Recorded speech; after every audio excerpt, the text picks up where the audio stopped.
Viewers, ఈరోజు మనం Kakatiya university Telugu సాహితీ కిన్నెర సెమిస్టర్ 3 స్టూడెంట్స్ ఫ్రెండ్స్, దీనిలో నుంచి మనం ధర్మరాజు వాక్చాతుర్యం మొదటి పాఠం చూడబోతున్నాం. స్టూడెంట్స్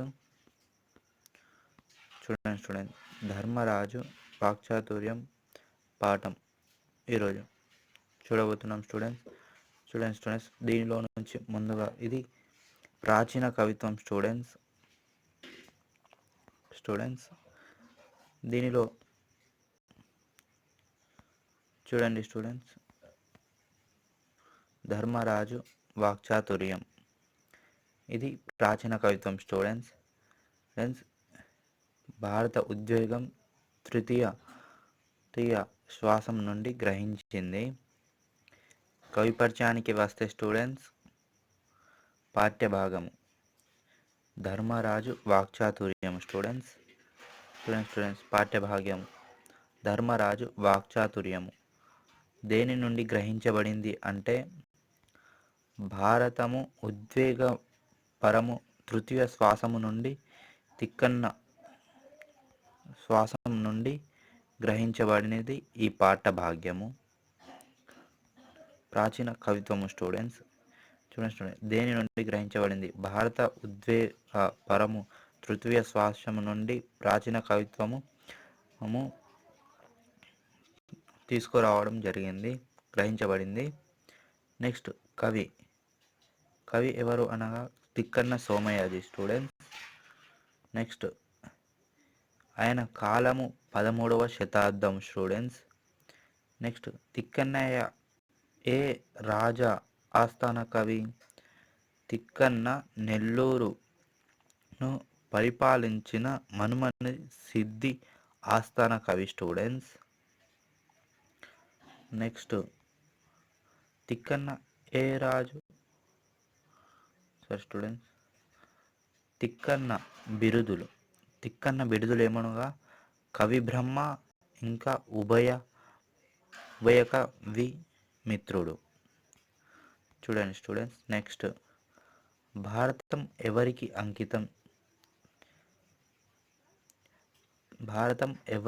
అంకితం? తిక్కన్న హరిహరనాథ తత్వాన్ని ప్రతిపాదించి తన భారతాన్ని హరిహరనాథునికి అంకితం చేశాడు. ఇది స్టూడెంట్స్ ఎవరికి? హరిహరనాథునికి అంకితం చేశాడు. నెక్స్ట్ తిక్కన్న భారతను వాదము. తిక్కన్న మహాభారతములో వీరట పర్వము మొదలుకొని స్వర్గోహరోహణ పర్వం దాకా 15 పర్వాలను తెలుగులోకి అనువాదించాడు. నెక్స్ట్ తిక్కన్న రచనలు ఆంధ్ర మహాభారతము, నిర్వచనోత్తర రామాయణము, విజయసేనము, కవి సార్వభౌమము, ఛందస్సు, కృష్ణ శతకం రచించాడు. నెక్స్ట్ తిక్కన్న రచన విధానం. తిక్కన్న పాతబడ్డ మాటలను కవిత్వంలో ప్రయోగించి దానికి ఇష్టపడేవాడు కాదు. నెక్స్ట్ రెండవది అలతి పదాలతో మహాభారతాన్ని నిర్మించాడు. నెక్స్ట్ మూడవది తిక్కన్న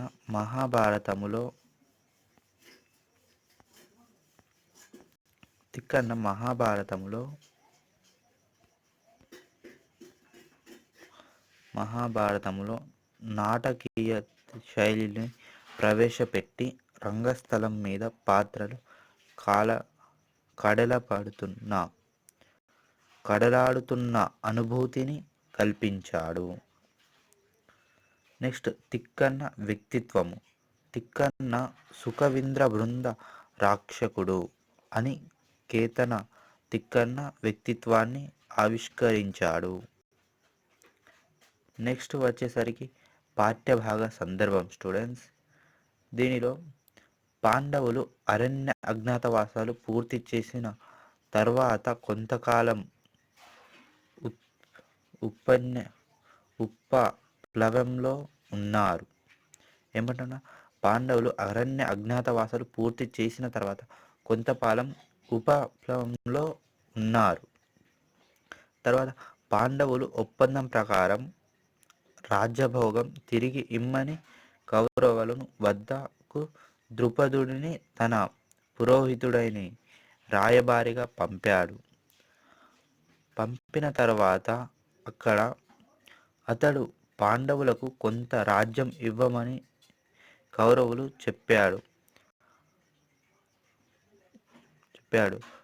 అప్పుడు ధృతరాష్ట్రుడు సంజయునికి రాయబారిగా పాండవుల వద్దకు పంపాడు. సంజయుడు తీయగా మాట్లాడి పాండవులను ఇచ్చేది ఏమీ లేదని తన మాటల్లో వెల్లడించాడు. ధర్మరాజు శ్రీకృష్ణుడిని కౌరవ సభకు రాయబారిగా పంపాలని నిర్ణయించాడు.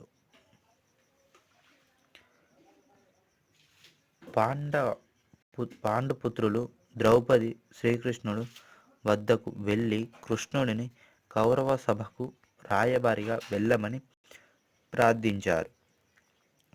ఇప్పుడు రాయబారిగా వెళ్ళబోయే శ్రీకృష్ణుడు కౌరవ సభలో ఎలా మాట్లాడాలో ఎలా నడుచుకోవాలో ధర్మరాజు శ్రీకృష్ణుడికి వివరించడం ఈ పాఠంలో చెప్పబడింది. ధర్మరాజు యొక్క వాక్చాతుర్యానికి మాట నేర్పుకు ఈ ఘట్టం మంచి ఉదాహరణ. ఓకే, కథ సారాంశం. ధర్మరాజు తన సోదరులతో మాట్లాడడం. మనం కృష్ణుడి దగ్గరకు వెళ్ళి ఆయనను కౌరవ సభకు రాయబారిగా వెళ్ళమని ప్రార్థిస్తే మంచిది. చుట్టాలతో, ఆప్తులతో, గురువులతో యుద్ధం జరగకుండా సంతోషము కలుగుతుంది అని చెప్పి ధర్మరాజు తన వారందరితో కలిసి కృష్ణుడు నివాస మందిరానికి వెళ్ళాడు. కృష్ణుడు ధర్మరాజు గౌరవించారు. ద్రౌపది ఒక పక్కన కూర్చుంది. ధర్మరాజు కృష్ణుడు కూర్చున్నారు. చూడండి స్టూడెంట్స్, దీనిలో ధర్మరాజు కృష్ణుడి దగ్గరకు వెళ్ళి కౌరవ సభకు రాయబారిగా పంపించాలని నిర్ణయించాడు. దీనిలో చుట్టాలందరితో మాట్లాడి యుద్ధం జరగకుండా మంచి మాటలు వెలువెళ్తాయని కృష్ణుడి దగ్గరకు నివాసానికి వెళ్ళి ఒక పక్కన కూర్చుని మాట్లాడుతున్నారు. నెక్స్ట్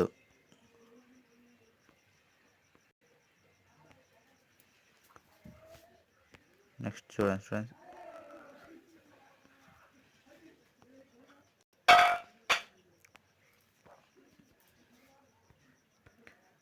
నెక్స్ట్ ధర్మరాజు శ్రీకృష్ణునితో మాట్లాడిన మాటలు. ఓ మహానుభావ, మా ఆపదలను పోగొట్టి మేలును కలిగించడానికి పాండురాజు మాకు ఈ జన్మలో నిన్ను చూపించి పోయాడు. నీ స్నేహితులు కార్యాన్ని చక్కపెట్టడానికి ఇదే తగిన సమయము. మేము నీ కారణంగా దుర్యోధనుడితో యుద్ధం లేకుండానే మా రాజ్యభోగాన్ని మేము అనుభవిస్తాము. మేము నీకు కుమారుల వంటి వారము. మాకు పాపాలు రాకుండా చూసి రక్షించు అని ధర్మరాజు శ్రీకృష్ణుడితో ప్రార్థించాడు. చూడండి స్టూడెంట్స్, ఓ మహానుభావ, మా ఆపదలను పోగొట్టి మేలును కలిగించడానికి పాండురాజు మాకు నిన్ను ఈ జన్మలో చూపించి వెళ్ళిపోయాడు. అంటే ఈ సమయంలోనే నీ స్నేహితులు కష్టాన్ని నువ్వు చెక్క పెట్టడానికి సరైన సమయము అని చెప్తున్నాడు. నీ కారణంగా దుర్యోధనునితో యుద్ధం లేకుండానే మేము నీ వల్ల రాజ్యభోగాన్ని అనుభవిస్తాము. మేము నీ కుమారుల వంటి వారము. మాకు పాపాలు రాకుండా రక్షించు అని ధర్మరాజు శ్రీకృష్ణుని ప్రార్థించాడు. నెక్స్ట్, నీవు చెప్పినట్లే చేస్తాను, కానీ నీ అభిప్రాయం ఏమిటో చెప్పు అని కృష్ణుడు అన్నాడు. అప్పుడు ధర్మరాజు శ్రీకృష్ణుడిని హస్తినపురానికి వెళ్ళి కౌరవులతో మాట్లాడి సంధి కుదుర్చుకోమని కోరి కృష్ణుణ్ణి అంగీకరింపచేసి కృష్ణునితో ఇలా అన్నాడు. దీనిలో నీవు చెప్పినట్లే చేస్తాను అని కృష్ణుడు అన్నాడు. కానీ నీ అభిప్రాయం ఏమిటో నాకు చెప్పు అని కృష్ణుడు చెప్తే అప్పుడు ధర్మరాజు హస్తినపురానికి వెళ్ళి కౌరవులతో మాట్లాడి సంధి కుదుర్చుకోమని శ్రీకృష్ణుడిని ధర్మరాజు ఒప్పించాడు. నెక్స్ట్ ధర్మరాజు శ్రీకృష్ణుని రాయబారిగా పంపుట. కృష్ణ, మా పెద్ద తండ్రి ఆలోచన, దుర్యోధనుని పద్ధతి నిన్న సంజయుడి మాటల ద్వారా తెలిసింది కదా.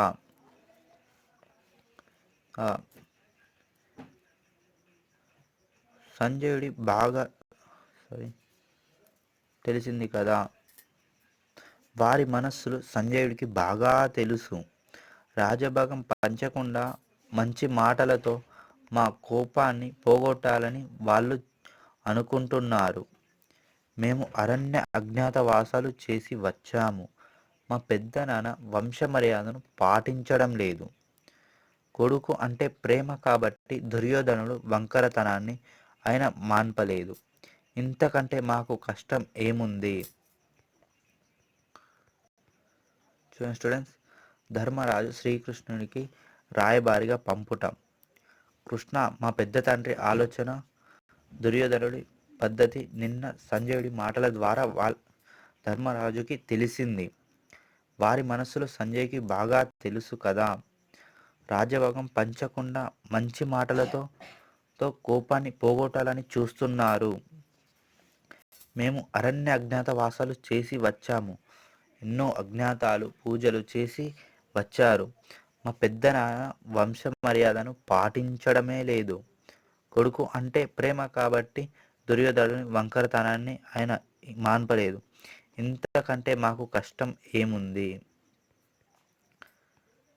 నెక్స్ట్, మా తల్లి బంధువులు సంతోషించేటట్లు దుర్యోధనులను శాంతింపచేసి ప్రీతితో మేము ఒకటిగా బ్రతకలేకపోవడం మాకు తగదు.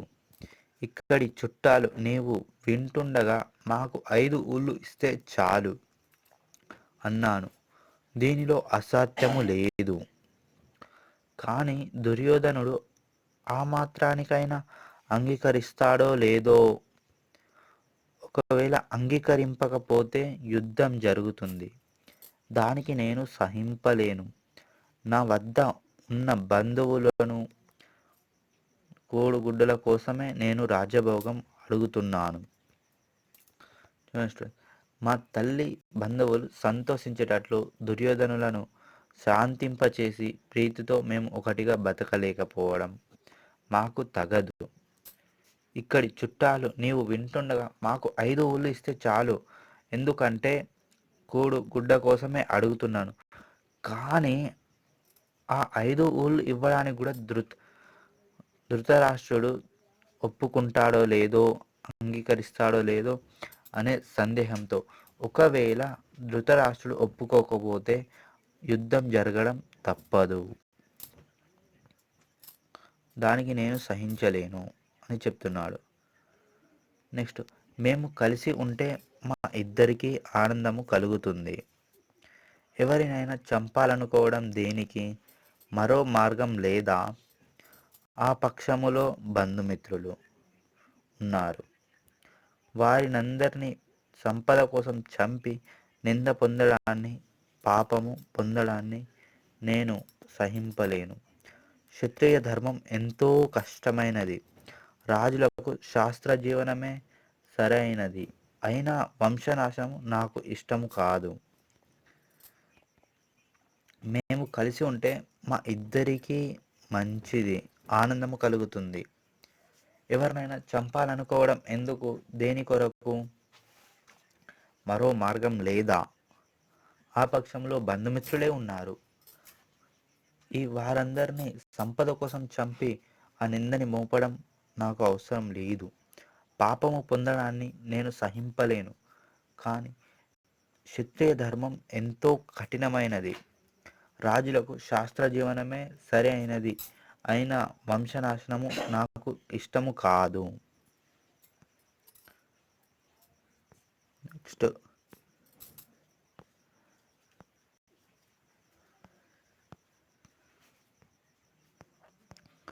స్టూడెంట్స్,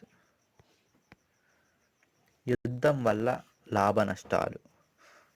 యుద్ధము సంపదను కలిగిస్తుంది, ప్రాణములను తీస్తుంది. చాలామంది ఒకటి చేతిలో ఓడిపోవడం, వీరులు అల్పుడి చేతిలో నశించడం జరగవచ్చు. యుద్ధం వల్ల జయము కలుగుతుందని కానీ అపజయము కలుగుతుందని కానీ చెప్పలేము. యుద్ధంలో ఓడిపోవడం మరణము కంటే కష్టము. యుద్ధం కాకుండా వేరే ఉపాయంతో శత్రువులను సాధించే నేర్పు కలవాడు గుండెపై చెయ్యి వేసుకొని నిద్రపోతాడు. యుద్ధం వల్ల లాభ నష్టాలు. యుద్ధం సంపదను కలిగిస్తుంది, ప్రాణాలను తీస్తుంది కూడా. చాలామంది ఒకడి చేతిలో చనిపోవడం, వీరుడు అల్పుడి చేతిలో చనిపోవడం. యుద్ధం లాభాలను ఇస్తుంది, ప్రాణాలను తీస్తుంది కూడా. యుద్ధంలో ఓడిపోవడం మరణము కంటే కష్టము. యుద్ధం కాకుండా వేరే ఉపాయంతో సాధించే నేర్పు కలవాడు గుండెపై హాయిగా చేయి వేసుకొని నిద్రపోతాడు. పగ వాళ్ళ కష్టాలు. పగ ఉంటే పాము ఉన్న ఇంట్లో ఉన్నట్లే. కాబట్టి చిరకాల నిరోధకం తగదు. పగను అనుగదించడం మంచిది.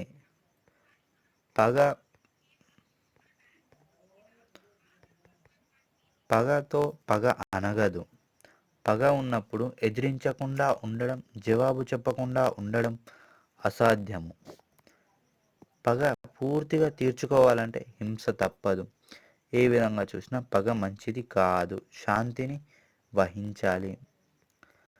పగ వాళ్ళ కష్టాలు. పగ ఉంటే ఇంట్లో పాము ఉన్నట్లే. కాబట్టి పగ చిరకాలపు విరోధకం తగదు. పగను అనుగదించడం మంచిది. పగతో పగ ఎప్పుడు అనగదు.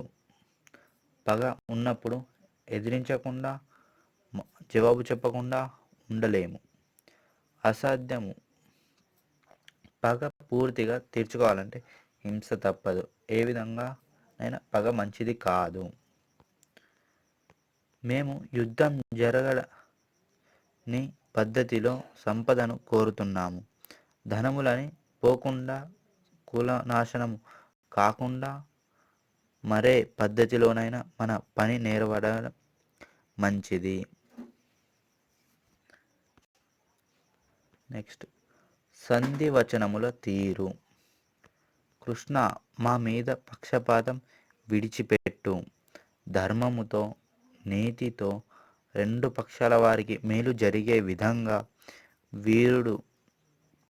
విదురుడు మొదలైన మంచివారు మెచ్చుకునేటట్లు ఔచిత్యముతో, నేర్పుతో, కాఠిన్యముతో రాజులందరితో మాట్లాడు. దుర్యోధనుడు అన్యాయంగా పురుష మాటలు మాట్లాడిన ఓర్పుగా ఉండు. గౌరవం, అధికారము కల పెద్దవారి మాట వినకపోవడం అనే తప్పు దుర్యోధనుడి మీదనే ఉండని. మనం ధృతరాష్ట్రుని మాట చెల్లనిస్తే మనల్ని జనము అంతా మెచ్చుకుంటారు. ధృతరాష్ట్రుని కొడుకు వెనుక వేసుకొని మా వినయాన్ని ఆలస్యం చేసి ఏ విషయాన్ని సరిగ్గా చెప్పకుండా అవినీతి చేసిన సంధి జరగడం అశక్యమని తొందరపడి తిరిగి రావద్దు. తెంపు చేసేటప్పుడు లోకులు మెచ్చుకునేటట్లు ధర్మం స్పష్టపడే విధంగా మాట్లాడి మా మనస్సులను నిశ్చిత్తంగా చెయ్యి. సంధి వచనాల తీరు. కృష్ణ, మా మీద పక్షపాతం విడిచిపెట్టేసేయి. ధర్మముతో, నీతితో, న్యాయముతో రాజులందరితో మాట్లాడు. ధృతరాష్ట్రుడు కొడుకు దుర్యోధనుడు అన్యాయంగా పురుష మాటలు లాడిన గౌరవం పెద్దవారికి ఇవ్వలేని మర్యాద అనే తప్పు తన మీదనే పోని. మనం ధృతరాష్ట్రుడి మాట వింటే చాలు, మనల్ని జనం అంతా మెచ్చుకుంటారు. ధృతరాష్ట్రుడి కొడుకును వెనుక వేసుకొని మా వినయాన్ని ఆలస్యం చేసి ఏ విషయాన్ని సరిగ్గా చెప్పకుండా అవినీతి చేసి సంధి జరగడం లేదని తొందరపడి తిరిగి రావద్దు. తెంపు చేసేటప్పుడు లోకులు మెచ్చుకునేటట్లు ధర్మం స్పష్టపడే విధంగా మాట్లాడి మనస్సులను నిశ్చితంగా చెయ్యి. నెక్స్ట్, నీవే ఇలా కష్టాలతో బాధపడే మా మనస్సులను నొప్పిని తీర్చే వైద్యుడవు. ఇన్ని మాటలు ఎందుకు? నీవు ఎలా సంధి నడపాలనుకుంటున్నావో అదే నాకు ఇష్టము. దుర్యోధనుడి దగ్గర వెళ్ళడం మంచిది కాదని నాకు అనిపిస్తోంది. అతడు అతని మంత్రులు పొగరుబోతులు. సంధి వచనములను వారు తిన్నగా వినరు. కౌరవులు వంక్రబుద్ధులు, అవినయము కలవారు, క్రూర కర్మాలు చేసేవారు. అటువంటి నీచుని దగ్గరకు నిన్ను నేను పంపలేను. నీకు కష్టము కలిగించే దేవదేవిని కూడా నేను అంగీకరించను. నీవు ఒంటరిగా ఎక్కడకు వెళ్ళకు. నీవే ఇలా కష్టాలతో బాధపడుతున్న మా మనసులను నొప్పిని తీర్చే వైద్యుడవు అని ఇలా అన్నాడు. మాటలు, నీవు ఎలా సంధి నడపాలనుకుంటున్నావు అదే నాకు ఇష్టం. నీవు దుర్యోధనుడి దగ్గరకు వెళ్ళకు, ఎందుకంటే అతడి మంత్రులు పొగరుబోతులు. సంధి కార్య మాటలు వాళ్ళు వినరు. కౌరవులు వంక్రబుద్ధులు, అవినీతి కలవారు, క్రూర కర్మాలు చేసేవారు. అటువంటి నీచుని దగ్గరకు నిన్ను నేను పంపలేను.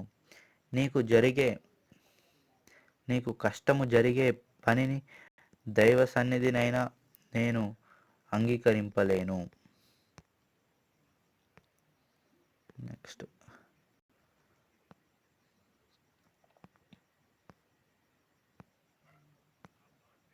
నెక్స్ట్, శ్రీకృష్ణుని సమాధానము. ధర్మరాజు మాటను విని శ్రీకృష్ణుడు ఇలా చెప్పాడు. ధర్మరాజా, ధృతరాష్ట్రుడే కాదు, దుర్యోధనుడే కాదు, ధృతరాష్ట్రుడు కూడా అటువంటి వాడే. నీ మాట నిజము. నీ అభిప్రాయం నాకు తెలిసింది. నేను చెప్పేది విను. నేను నిజంగా అక్కడ కోపిస్తే యుద్ధంలో నన్ను ఎదిరించగల వీరుడు ఒక్కడూ లేడు. నన్ను పంపించు. నేను వెళ్ళడం ఏ విధంగానైనా మంచిదే. మన ధనప్రాప్తి అవుతుంది, లేదా మనకు పాపము రాకుండా ఉండే మాటలైనా పుడతాయి. శ్రీకృష్ణుడి సమాధానం. ధర్మరాజా, మాట విను. శ్రీకృష్ణుడే కాదు, ధర్మరాజు కూడా అటువంటి వాడే. నీ మాట నిజము. నీ అభిప్రాయము నాకు తెలిసింది. నేను చెప్పేది విను. నేను అక్కడ నిజంగానే కోపిస్తే యుద్ధంలో నన్ను ఎదిరించగలే వీరుడే ఎవరు ఉండరు అని అంటున్నాడు. నన్ను పంపించు. నేను వెళ్ళడం ఏ విధంగా చూసినా మంచిదే. ఎందుకంటే మనకు ధనప్రాప్తి అయినా అవుతుంది, లేదా మంచి మాటలైనా పుడతాయి. శ్రీకృష్ణుడి మాటలు విని ధర్మరాజు తిరిగి ఇలా అన్నాడు. మంచిది, నీవు వెళ్ళి మేము వారు కలిసి ఉండేలా సంధి కార్యము చెయ్యి. అది మనకు మంచిది కృష్ణ. నీవు మమ్మల్ని కౌరవుల్ని ఎరుగుదువి. ఏది మంచో ఎరుగుదువి. ప్రయోజనం సిద్ధించే విధానము ఎరుగుదువి, మాట్లాడే పద్ధతిని ఎరుగుదివి. నీకు బుద్ధులు చెప్పడానికి నేను ఎంత వాడిని, నీవు వెళ్ళిరా అన్నాడు. శ్రీకృష్ణుడి మాటలు విని ధర్మరాజు తిరిగి ఇలా అన్నాడు. ఏమని? మంచిది, నీవు వెళ్ళిరా. మేము వారు కలిసి ఉండే విధంగా సంధి చేయి. నీవు మమ్మల్ని ఎరుగుదివి, ఏది మంచో ఏది చెడో ఎరుగుదువి, ప్రయాణం సిద్ధించే విధానం ఎరుగుదువి. నేను ఇంత చెప్పడానికి నేను ఎవరిని, నీకు ఎంత వాడిని, నీవు వెళ్ళిరా అని అన్నాడు. ఓకే స్టూడెంట్స్, ఇంతటితో క్లాస్ అయిపోయింది. షేర్, కామెంట్, సబ్స్క్రైబ్ చేయండి స్టూడెంట్స్. మొట్టమొదటిసారి చూస్తున్నారైతే ఓకే స్టూడెంట్స్, నెక్స్ట్ క్లాస్లో కలుద్దాం. ఓకే స్టూడెంట్స్, ఈ lesson very very important students.